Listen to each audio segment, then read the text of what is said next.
Hey guys, how you doing? This might be the last video with the beard. I think I'm gonna get rid of the beard finally. It's getting a little, I don't know. I go up and down with the beard, you know? It's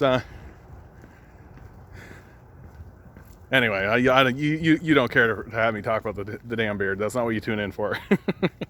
Today I was talking to a kid. He's 25, 26, you know, got a degree. Right, he's frigging in engineering, lives with his parents. 10 years ago, we would have looked at that and thought that there was something wrong with that kid. And now I look at that kid and think that's the right decision. That's a smart choice right there. And it is a smart choice because it's what you have to do because we've been abandoned by our political class. They don't give a fuck about us at all. They keep selling us out to the billionaires, selling us out to a class of people who literally live in a completely different world, who have no two shits about us at all. And they make it very clear that they don't give two shits about us. This is my thing, man. This is the reason why I'm trying to run for a seat, and this is the reason why I'm trying to get actually involved in politics and actually move forward, is that I'm completely done with negotiating with the capitalist class. Like, they've made it very clear that they're sociopaths. Like, and I would gladly join. Like, I used to be active with the Green Party. I used to help those guys out, spread around, try and get people involved in the Green Party, right? Why? Because the Green Party was the one that was standing around going, hey, you notice that the environment's on fire? You notice that the air we breathe and the water we drink and the land we require and like the oceans are acidifying. Like you notice how all of that is getting poisoned, right? And you realize that if all of that gets poisoned, we die, right? You know that's true, right? And they've always been saying that, and that's always been their position.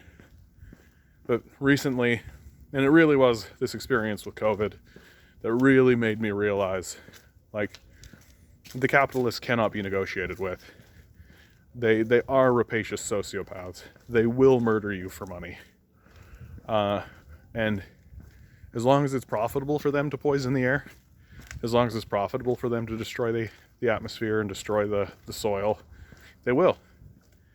And they don't care if it results in a mass genocide, right? They don't give a shit at all. Because they're so rich that they know they'll be the ones that get the money, that get the food. They'll be the ones that get access to all the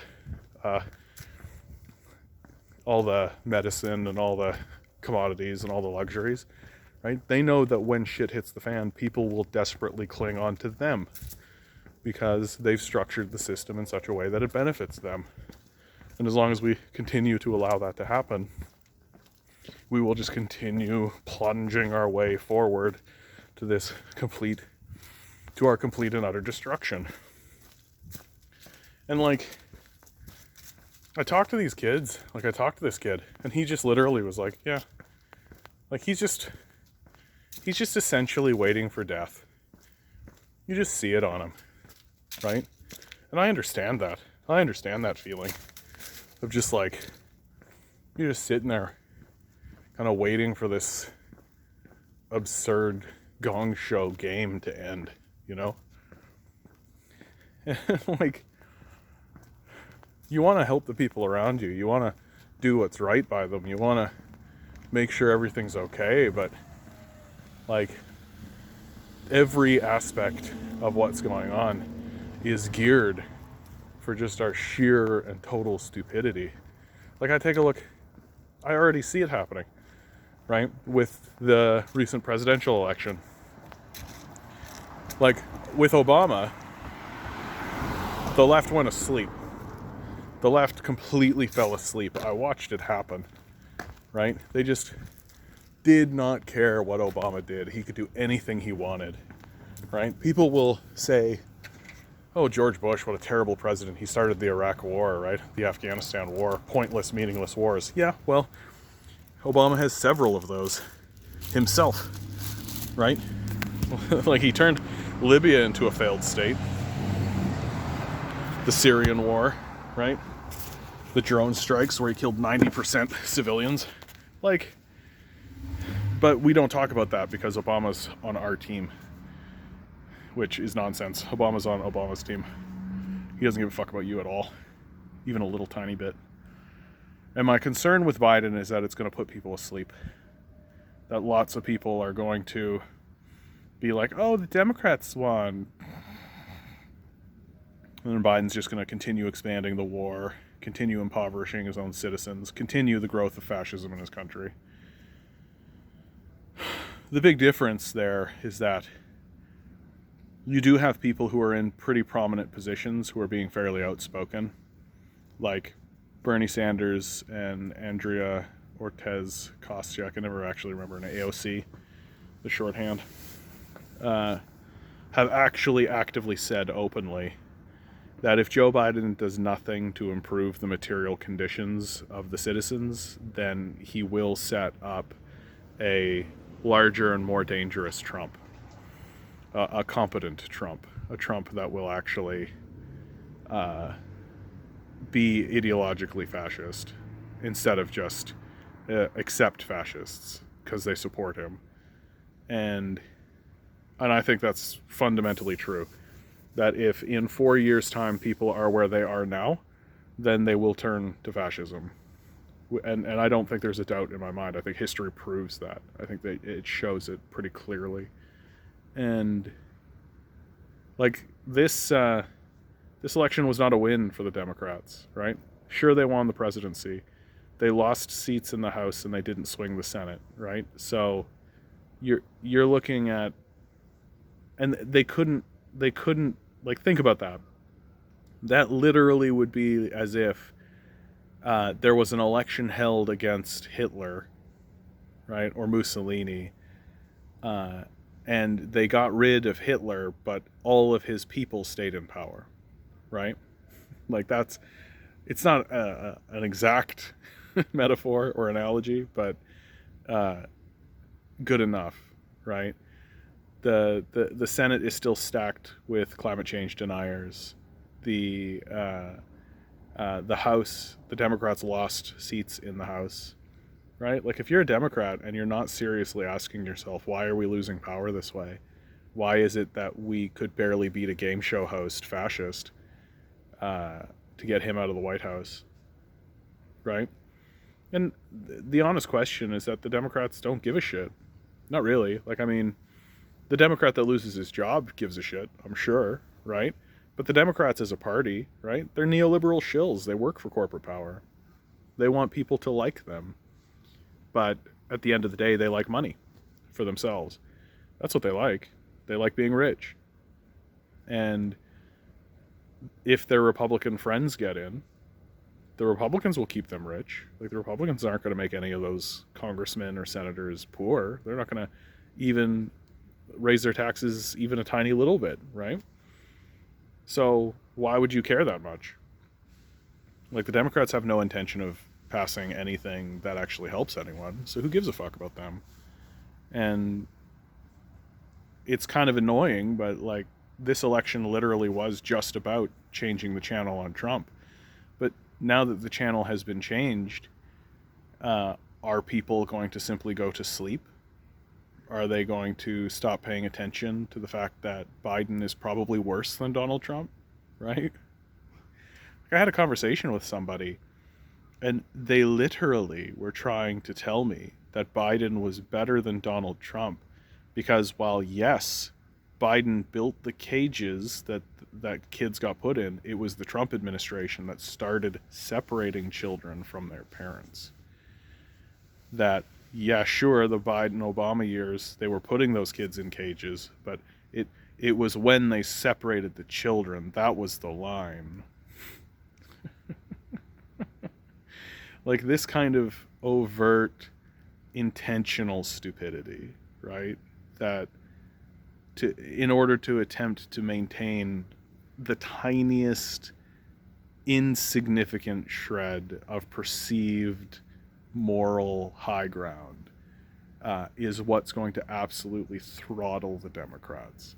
If they attempt to continue talking this way, if they attempt to continue ignoring the working class, continue ignoring all of the people who are suffering because of 40 years of neoliberal plunder, right? Like, there really does come a point, like, people do have within them,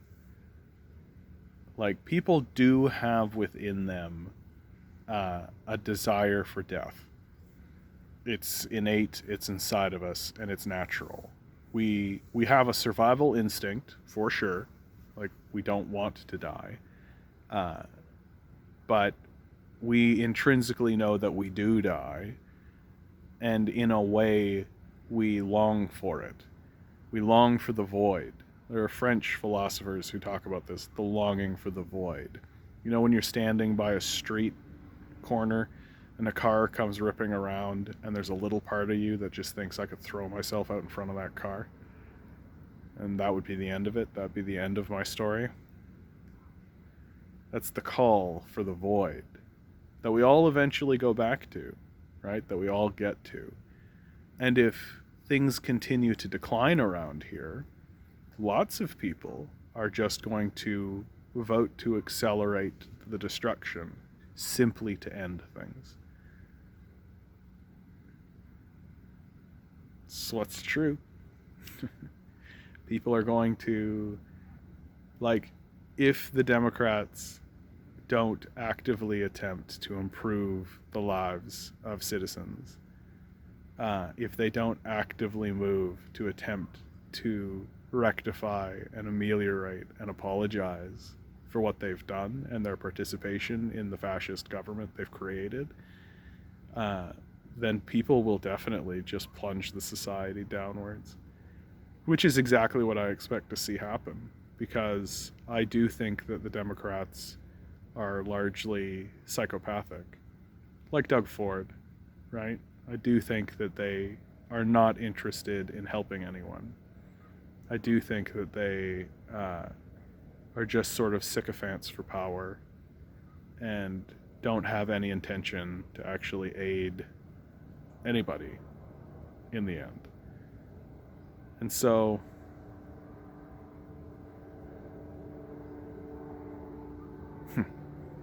it's up to us to do everything we can to push back against it. I understand in the United States that there is a third party that's starting to gain momentum, the People's Party. We'll see how that goes. The Republicans and Democrats work together to keep third parties out of the race completely. But the honest to God's truth is that if enough popular momentum gets behind anything, you can't prevent it. You truly can't. Like, if 10 million people showed up at the White House and surrounded it and demanded healthcare for all, for example, it would happen. Yeah, it would for sure happen. Like, there just comes a point where the numbers become so overwhelming and so visceral and obvious that you can't deny it. But it shouldn't take that. It shouldn't take a mass mobilization of the populace every single time that you want to improve the society in a small, piecemeal way. Which is why I think that we need to be really focusing on how to eliminate capitalists and capitalism from our society. And that's why I'm running myself, because we can't negotiate with these people anymore. Because this is the way they negotiate. They will do nothing until you put a knife to their throat, with enough power behind it that they cannot use their police and military to stop you. It needs to end. It needs to end. It needs to stop. Okay, that's the end of me. I hope you guys are doing well out there. I love you all. I really do. I hope you're having a decent time. I've got some booze. I got some ice cream. Ice cream's nice. Ice cream's nice. All right. Good luck. Have fun.